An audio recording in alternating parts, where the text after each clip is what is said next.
오늘은 종료주일입니다. 아마도 이번 한 주간 동안은 다른 그 어떠한 주간보다 더욱더 예수님의 고난당하시는 모습, 또 우리를 사랑하사 십자가에 달리신 그 모습들을 깊이 묵상하는 그런 한 주가 되시리라고 생각을 합니다. 오늘 오전에 말씀을 들으면서 담임 목사님이 응시라는 단어를 계속 주셨는데, 사실 제가 오후에 드릴 말씀의 주제거든요. 이미 다 들으셨는데,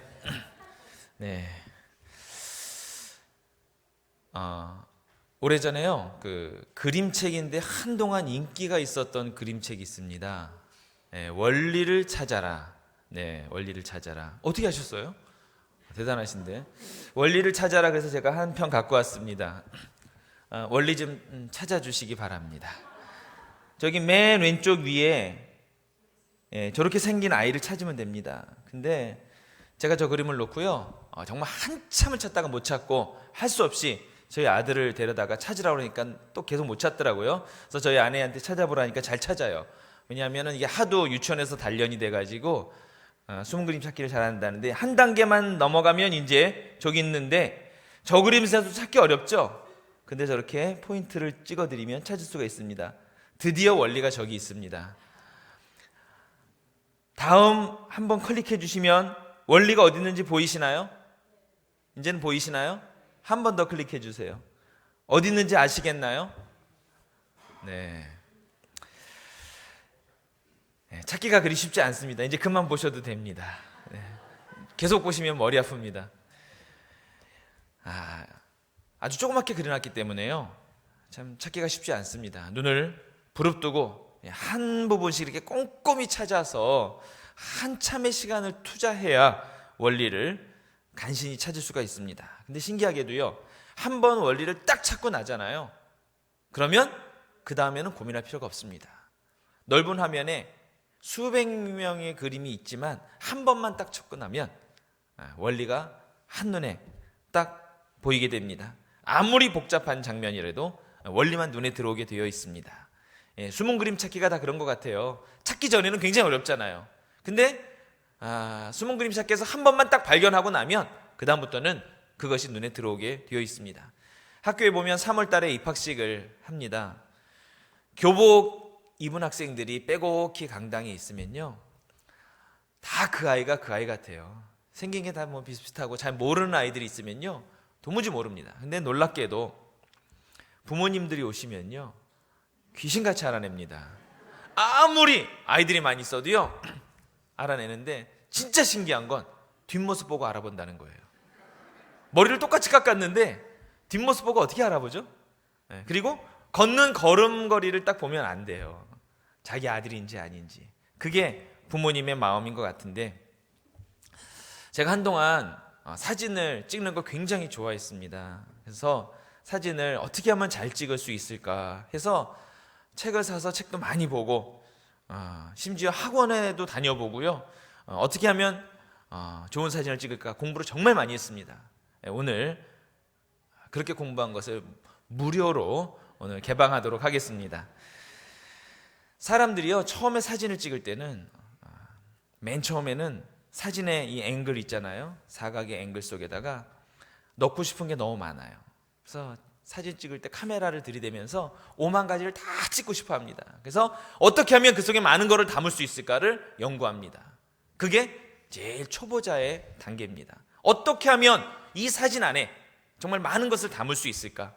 그런데 조금만 사진에 대해서 깊이 고민하고 연구하고 이제 찍다가 보면 무엇을 알게 되느냐 하면, 이곳에서 이것을 빼야 하는구나 하는 것을 알게 됩니다. 그래서 사진을 찍을 때 좋은 사진을 찍기 위한 첫 번째 단계는 불필요한 것을 제거하는 겁니다. 앵글 속에서 빼야 될 것들이 너무나 많아요. 이제 그것들이 보이기 시작합니다. 옛날에는 사람을 찍을 때는 사람만 보거든요. 그래서 사람 어떻게 찍을까? 사람만 보고 찍는데, 그 다음 단계는 찍고 싶은 사람이 있으면 그 주변을 보게 됩니다. 주변. 그래서 이 사람의 이미지를 드러내는데 방해가 되는 것이 무엇이 있는가? 그 방해되는 것을 하나씩 하나씩 제거하고 어떻게 하면 그 인물 그대로 표현해낼 수 있을까 하는 것을 앵글을 잡으면서 그것을 연구하기 시작해요. 그러니까 항상 사진 찍을 때 보면 초보자는 중앙을 보고요, 조금 이제 고수들은 항상 주변을 봅니다. 주변을.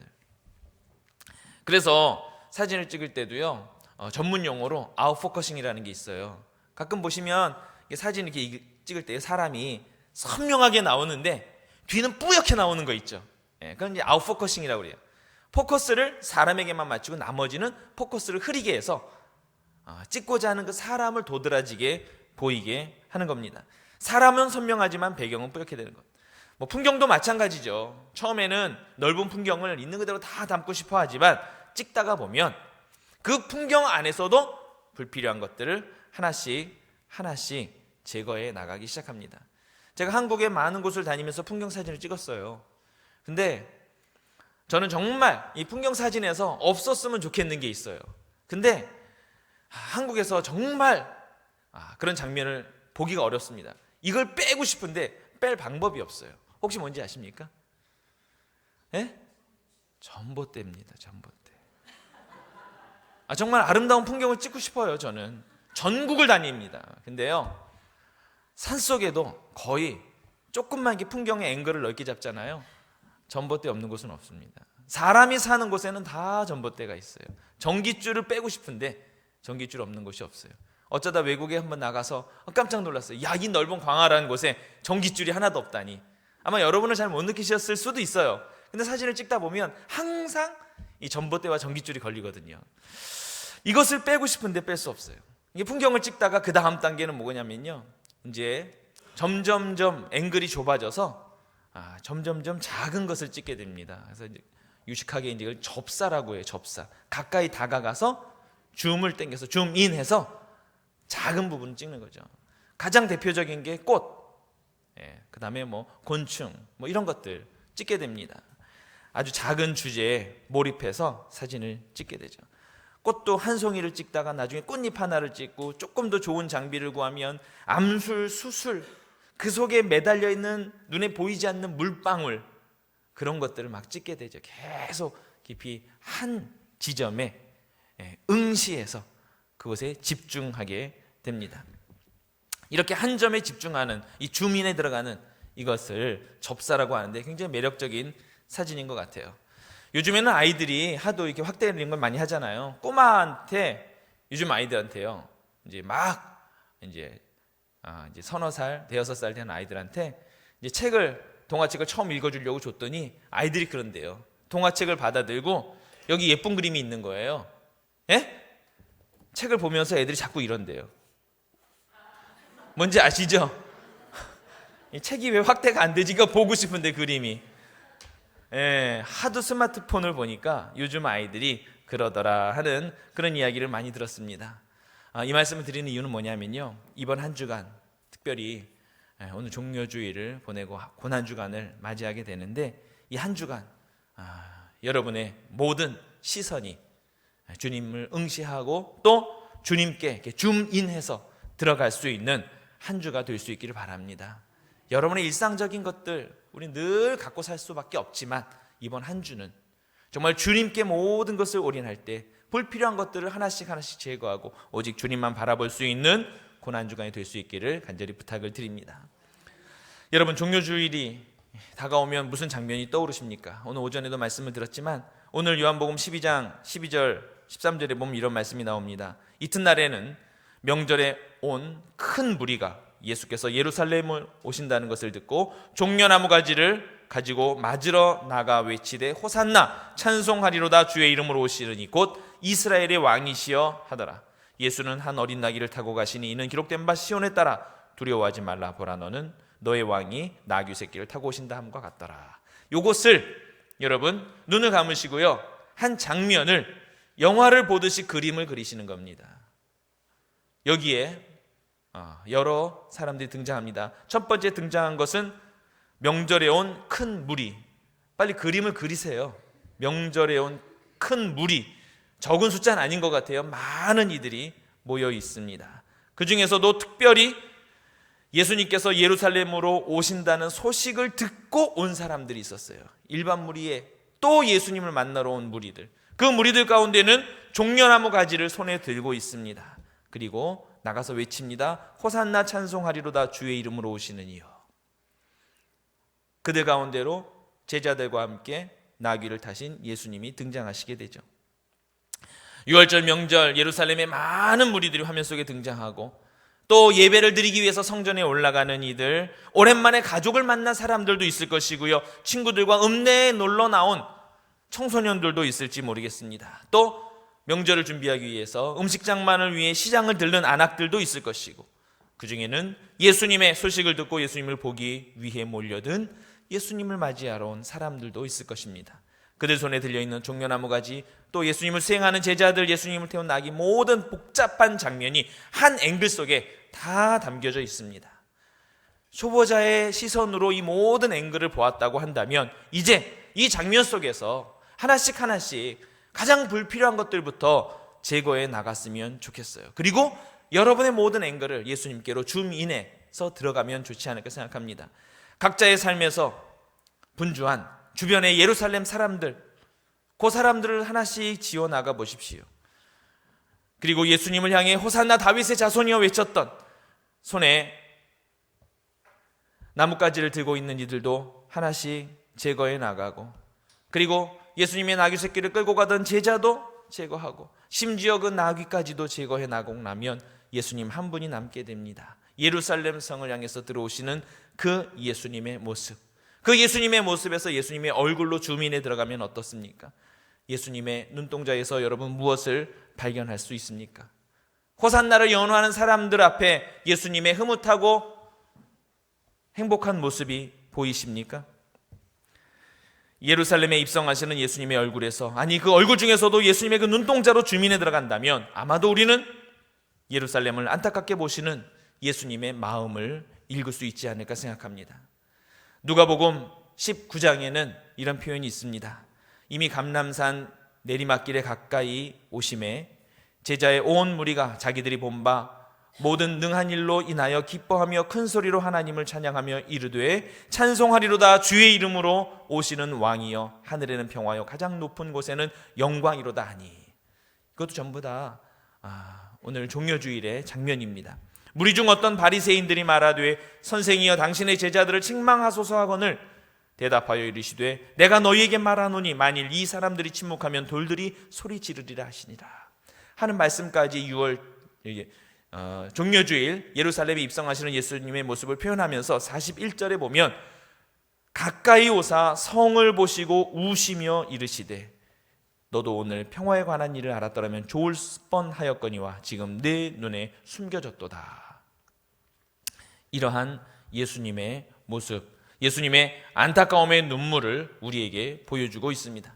분명 주변은 모두 활기차고 축제의 분위기일지 모르겠습니다. 그러나 예수님께 주민에 들어가면 예수님의 예루살렘을 향한 안타까움의 눈물, 사랑하는 이스라엘 백성들을 향한 주님의 긍휼의 마음이 담겨져 있다는 것입니다. 때로 우리는 화려한 배경 때문에 보지 못하는 것들이 있습니다. 분주한 일상 때문에 놓쳐버리는 것들이 너무나 많이 있습니다. 그리고 내가 늘 배부르기 때문에 깨닫지 못하는 것, 반복되는 일상 때문에 무시하고 지나갔던 것들, 어쩌면 그 속에 우리 신앙의 본질이 있지 않을까 생각해 봅니다.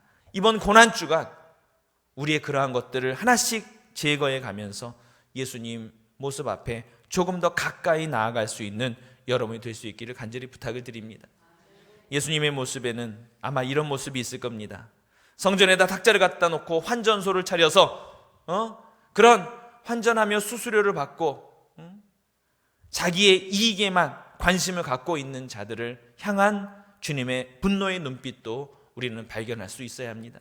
항상 내 배를 불리기 위해서 남의 것을 착취해 가던 자들을 향한 주님의 분노의 눈빛, 그리고 빵과 포도주를 나누어 주시며 자신의 살과 피를 우리를 위해 내어주시는 주님의 사랑을 또한 우리 이 한 주간 동안에 발견할 수 있어야 합니다. 제자의 발을 씻기시는 장면을 우리는 생각하지만 조금만 더 주민에 들어간다면 제자의 발을 만지고 있는 주님의 손을 바라볼 수 있을 것입니다. 물 묻은 주님의 손을 우리가 얼마나 묵상하고 바라보았는지 이번 한 주간 동안은 이런 것들을 생각해야 합니다. 겟세마네 예수님을 바라보면서 주님께 조금 더 가까이 주민해 갈 수 있기를 바랍니다. 우리는 겟세마네 동산이라고 하니까 늘 동산을 떠올리지 않습니까? 중턱에 졸고 있는 제자들, 그걸 좀 뒤로 하고 조금 더 가까이 나아가야 합니다. 오로지 홀로 하나님 앞에 엎드린 주님을 바라보아야 하고, 엎드린 주님의 두 손이, 분명 꼭 쥐어진 두 손에는 손등에 힘줄이 올라와 있을 것입니다. 그리고 그 속에 떨어지는 주님의 눈물방울도 우리는 볼 수 있어야 합니다.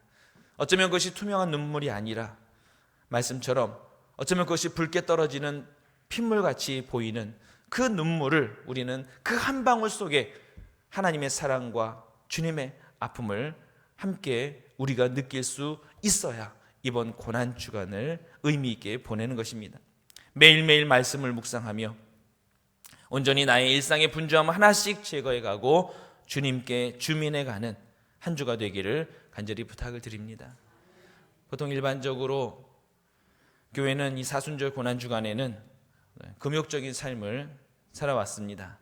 그래서 여러분 한 끼씩 금식하시면서 금식한 것을 또 우리가 선교 헌금으로 드리기도 하지 않습니까? 밥을 왜 굶습니까? 밥을 굶는 이유는 나의 기본적인 생존을 위한 일상까지도 하나씩 주님을 위해서 조금씩 제거해 나가면서 온전히 주님께 집중하기 위한 것입니다.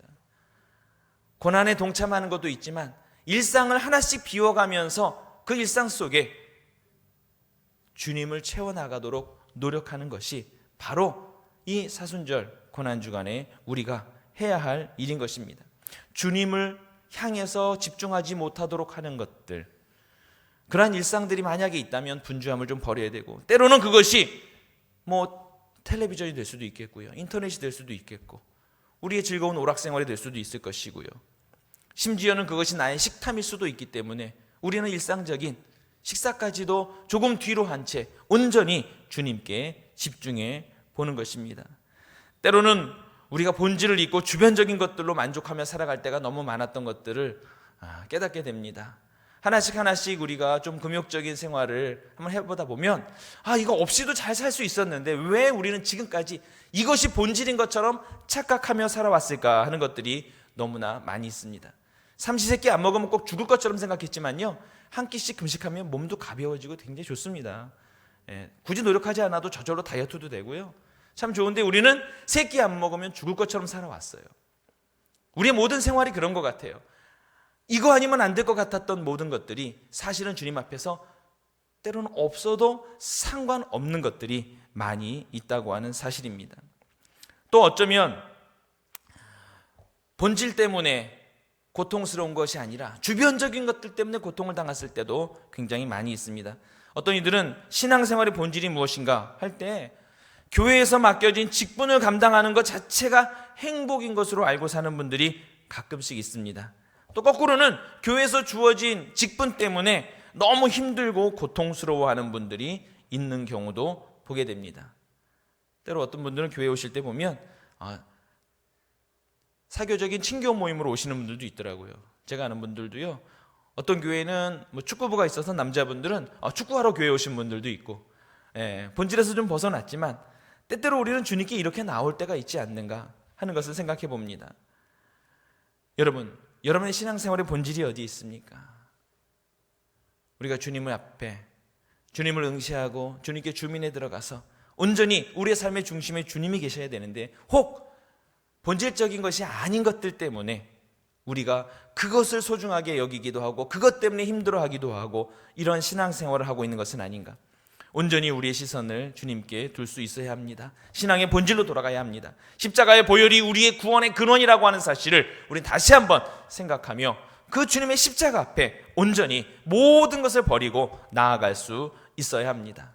우리의 감정 때문에 좌우되는 것이 아니라 본질 앞에 우리가 분명히 설 수 있는 우리의 존재가 되어야 한다고 하는 사실입니다. 가끔 보면 가정에서도 마찬가지인 것 같아요. 남편을 바라볼 때 본질을 잊고 주변적인 것들 때문에 좋았다 싫었다 하잖아요. 그렇지 않습니까? 남편 자체의 그 본질을 사랑해야 되는데 월급 계좌만 사랑해서는 안 됩니다. 그리고 그 본질을 사랑해야 되는데 벗어놓은 양말 때문에 그를 증오해서도 안 됩니다. 그는 다 비본질적인 거예요. 그 존재 앞에 온전히 설 수 있어야 합니다. 부인들만 웃고 계신데 부인들도 마찬가지입니다. 더 이상 예를 듣지는 않겠습니다만, 그 민낯을 사랑할 수 있는, 그 본질을 사랑할 수 있는 사랑이 남편들에게 있어야 되는 것이죠. 우리의 모든 문제가 다 똑같아요. 자녀를 바라볼 때 여러분 무슨 생각이 드십니까? 자녀를 생각할 때마다 항상 막 희노애락이 하루에도 수십 번씩 왔다 갔다 하지 않습니까? 네. 성적표가 나오는 날은 이미 각오를 하고 들어가야 됩니다. 집에 들어갈 때 아이들은. 왜? 부모님의 감정 기복이 심하기 때문입니다. 오랫동안 취업이 이루어지지 못한 백수 상태로 있을 때 그 자녀들의 마음은 항상 불안과 초조 속에 있습니다. 그러나 여러분, 그 아이가 첫 태어나는 그날 그를 향해 가졌던 축복과 사랑의 마음을, 그 본질을 소유하고 있다면 그런 비본질적인 것 때문에 우리가 그렇게 감정에 휘둘리지는 않게 될 것이라고 하는 사실입니다. 우리의 신앙생활, 여러분의 신앙생활의 본질이 어디에 있는지, 그 중심이 어디에 있는지, 여러분이 어디로 줌인해서 들어가야 할지를 다시 한번 기억하는 한 주가 되기를 간절히 부탁을 드립니다. 제가 처음에 원리를 찾아라 이런 말씀을 드리지 않았습니까? 처음에는 찾기가 어렵지만 한 번 원리를 찾고 나면 원리가 들어있는 풍경이 보이기 시작합니다. 원리를 찾을 때는요, 저게 무슨 그림인지 몰랐어요. 근데 원리를 찾고 나잖아요. 여기 놀이동산이었구나. 여기 회전목마도 있네. 원리를 찾기 급급할 때는 그게 보이지 않습니다. 근데 원리를 찾고 나야 풍경이 보이는 것입니다. 우리 신앙생활도 마찬가지입니다. 예수님의 십자가의 사랑과 보혈의 은혜를 깨닫고 나면, 그 사랑을 가지고 우리 일상으로 다시 돌아오면, 다시 줌아웃해서 우리 일상으로 넓게 시선을 돌리고 나면 우리의 일상의 순간순간들이 주님의 은혜의 결과이고 주님의 축복이라고 하는 사실을 그제서야 깨닫게 된다고 하는 사실입니다. 우리의 직장도 예수님의 은혜의 선물이고 우리의 가정, 예수님이 주인 되시는 작은 천국이라고 하는 사실을 드디어 깨닫게 된다고 하는 사실입니다. 여러분, 사진도 마찬가지입니다. 이렇게 막 아무거나 막 찍다가 나중에는 주민에서 이제 접사를 막 찍지 않습니까? 막 꽃도 찍고 그러다가 결국 사진의 최종 단계는 어디인가? 제가 경험한 바로는요, 사진의 최종 단계는요, 가장 뭐라고 그럴까요? 좀 높은 차원의 그런 사진, 고수들이 찍는 사진, 그거는요 다큐멘터리 사진입니다. 다큐멘터리 사진은요 한마디로 말하면 그냥 일상입니다. 우리의 일상, 우리가 보는 그냥 그대로의 시선. 카메라도 어렵고 복잡하고 비싼 카메라 쓰지 않습니다. 사람의 눈과 가장 시각이 비슷한 표준 렌즈를 가지고요 그냥 우리의 일상을 찍습니다. 근데 놀라운 것은 그런 사진의 대가들이 찍는 일상을 보면 그냥 평범한 사진인데도 불구하고 감동이 옵니다. 왜냐하면 그 사진을 찍는 그 사진 작가의 철학과 그의 삶이 담겨있기 때문이에요. 분명 똑같은 일상이지만 다릅니다. 뭐가 달라도 다릅니다. 왜? 그에게는 사진 속에서 말하고자 하는 철학이 있고 그의 메시지가 있기 때문에. 우리의 일상이 가장 아름답고 소중하다는 것을 깨닫게 되면 그의 사진이 달라지기 시작합니다. 여러분의 신앙생활을 다시 한번 돌아보시길 바랍니다. 여러분이 지금 어느 단계에 와 있는지, 정말 아직도 원리를 찾지 못하고 복잡한 일상 속에서 매일매일 분주하게만 살아가고 있는 것은 아닌가? 그렇다면 주변의 것을 다 제거하고 오로지 주님께 집중할 수 있는, 줌인해서 예수님만 바라볼 수 있는 시간이 여러분에게 절실하게 필요합니다. 그리고 그 주님을 묵상하고 주님의 십자가 안에서 우리에게 허락하신 놀라운 주님의 구속의 은혜를 내가 직접 깨닫고 내가 체험하고 내가 그것을 나의 것으로 받아들일 수 있어야 합니다. 그러고 나면 이제 여러분 다시 줌아웃 하셔서 여러분의 이웃을 보셔야 합니다. 주님의 은혜를 충만히 체험하고 나면 우리의 모든 이웃들이 하나님께서 허락하신, 우리가 사랑을 베풀어야 할 존재들이고 우리가 복음을 전해야 할 전도의 대상이고 우리가 나아가서 섬겨야 할 섬김의 대상이라고 하는 사실을 분명히 깨닫게 된다고 하는 사실입니다. 이번 한 주간 동안 여러분 이것을 다 하셔야 됩니다. 한 주간 동안 오로지 주님을 응시하면서 주님께 줌인에 들어가시고 그 은혜를 가지고 이제 줌아웃 하셔서 여러분의 일상 속에 여러분 주변에 있는 모든 사람들에게 그 주님의 사랑을 나누고 증거할 수 있는 증거자의 삶, 증인의 삶, 전도자의 삶을 살아야 한다고 하는 사실입니다. 그래서 다음 주일에 여러분이 오실 때에는 결과물들을 가지고 오셔야 합니다. 손에 손 붙잡고 주님께 받은 은혜와 사랑으로 인해서 그것을 나누고 함께 했던 이들을, 그리고 와서 보라. 내가 그것을 일일이 다 설명할 수는 없지만 와서 보라, 그 말은 할 수 있지 않습니까? 그리고 예수께 데리고 나오니, 거기까지가 우리의 사명이 아닌가 생각합니다. 이번 한 주간 오로지 주님께 집중하는 한 주간 되실 수 있기를 바라고, 주님께 집중한 그 시선을 가지고 여러분의 일상으로 돌아왔을 때 여러분이 생활하는 모든 곳, 모든 시간에 주님이 함께 계심을 깨닫게 될 줄로 믿습니다. 그것이 진정한 기쁨의 신앙생활이고 온전한 주님을 향한 믿음의 삶이라고 믿습니다. 여러분의 삶이 이러한 삶이 되시기를 간절히 축원합니다. 기도하겠습니다. 아버지 하나님, 감사합니다. 주님께서 나귀를 타고 예루살렘에 들어오시는 그 모습을 우리는 때때로 풍경화처럼 보았지만, 그러나 그 주님의 눈동자에서 우리를 향한 주님의 긍휼의 마음과 사랑의 마음과, 그리고 주님의 고통과 주님의 놀라운 희생과 주님의 구원의 역사를 저희를 다시 한번 주민에서 보기를 원합니다. 아버지 하나님, 온전히 주님 앞에 우리가 홀로 서게 하시고 주님 앞에 더욱더 가까이 나아가게 하시고, 주님을 보는 것만이 아니라 우리의 손과 우리의 마음으로 터치하고 느낄 수 있는 한 주간 되도록 주님 인도하여 주옵소서. 그리고 그 마음을 가지고 이제 우리의 가정으로, 우리의 사회로, 아버지 우리의 일상으로 돌아올 수 있기를 원합니다. 이제 내 손끝에서 주님의 사랑이 세상에 전파되게 하시고 나의 입술을 통해서 주님의 그 십자가와 구속의 은혜가 증거될 수 있는 저희들의 삶이 되도록 주님 도와 주시옵소서. 이 한 주간 온전히 주님 바라보기를 원하오며 예수님의 이름으로 기도하옵나이다. 아멘.